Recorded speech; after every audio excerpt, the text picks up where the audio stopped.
l'arbalète. Quel bonheur que de tirer à l'arbalète. Armé pour couvrir sa tête, arquebuse, armure pour se protéger des coups durs et des coups adverses. Il vient de passer ses 40 ans. Il a passé l'âge de lire ce genre de roman. Pensez, monsieur le curé, des romans de chevalerie.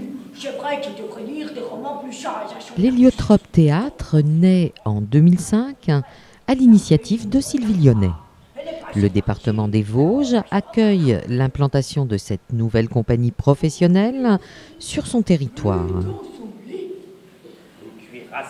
Mon maître, le repas est prêt. Manos. La compagnie se définit par un travail fort autour des arts plastiques, des marionnettes et des costumes. Il est prêt, le repas. Le repas bon, miam, le repas bon. Pas de bon repas, c'est bon repas, de bon repas, c'est bon le beau. Le repas prêt, il est prêt, le repas.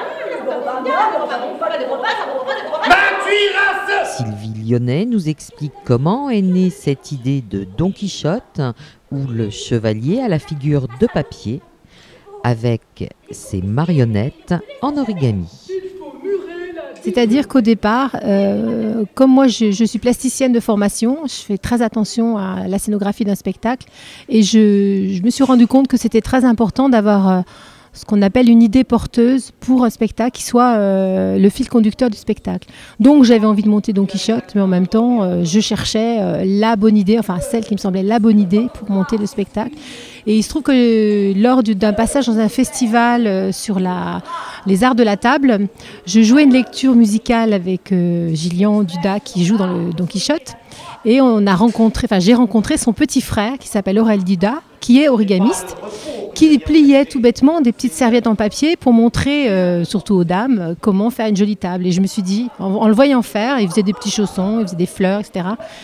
Je me suis dit, bah voilà, c'est ça l'idée. Donc, de cette idée un peu folle, parce que c'est évident que l'origami, le papier est quand même un élément a priori extrêmement fragile, on a commencé à travailler là-dessus et à aménager les marionnettes fournies par Aurel, qui sont toutes des créations. Hein. C'est vraiment pas des reproductions qui existent dans des bouquins, c'est lui qui a créé chaque personnage.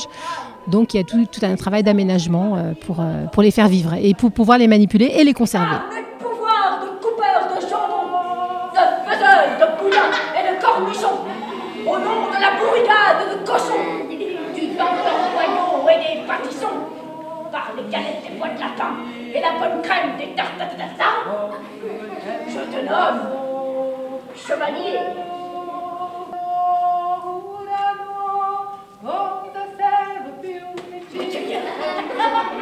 Don Quichotte est comme un enfant fougueux qui part à travers le monde, persuadé d'avoir un rôle à jouer et qui, d'aventure en aventure, d'échecs cuisants en bataille perdue, se rêve à travers expériences et rencontres souvent cruelles. Poursuivre, mon Seigneur, pour voir du pays, ça, je peux dire que j'en vois du pays. Les pages de cet ancien roman de Cervantes se détachent et par la magie de l'origami se transforment en marionnettes et prennent vie. Un univers où le papier est roi, décliné à l'infini. Et en fait, on s'est rendu compte que, étant donné que le Don Quichotte est issu d'un livre, qu'il y a une histoire de livre aussi dans lequel sont relatées toutes ces aventures avant même qu'il les vive, c'était finalement d'une évidence absolue de travailler avec le papier.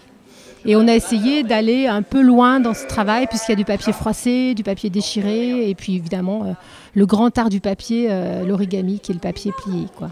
Et puis la deuxième idée, un petit peu moteur du spectacle, c'était de faire de la manipulation à vue, avec l'idée que on pensait que c'était quand même possible qu'à un moment donné, nos expressions et corporelles et au niveau du visage puissent se transmettre à travers les marionnettes. Apparemment, ça fonctionne. Après, c'est une histoire de code, c'est-à-dire qu'il faut accepter au départ cette codification. Il faut pouvoir rentrer dans le spectacle. Et puis après, ce qui a été intéressant aussi, c'est que chaque scène ait une idée scénographique un petit peu surprenante et pas de se répéter, quoi. Avec des changements d'échelle, avec des personnages qui ne sont pas du tout traités de la même manière. Voilà. En prison, tu iras. Hey! Oh, ils sont enchaînés! Non! Oh, hey! Hey!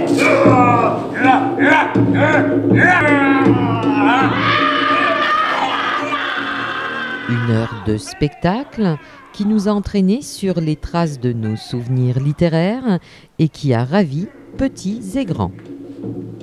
C'est assez étonnant parce qu'ils sont, on va dire, entre guillemets, assez scotchés. C'est-à-dire qu'ils sont un peu les yeux écarquillés.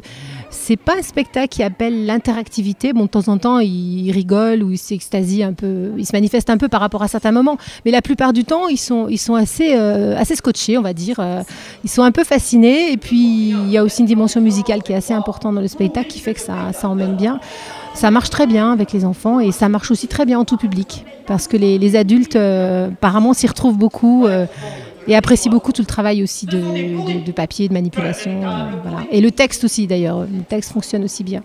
Bon, c'est vrai qu'on a choisi aussi une fin ouverte, c'est-à-dire qu'on ne dit pas que Don Quichotte meurt.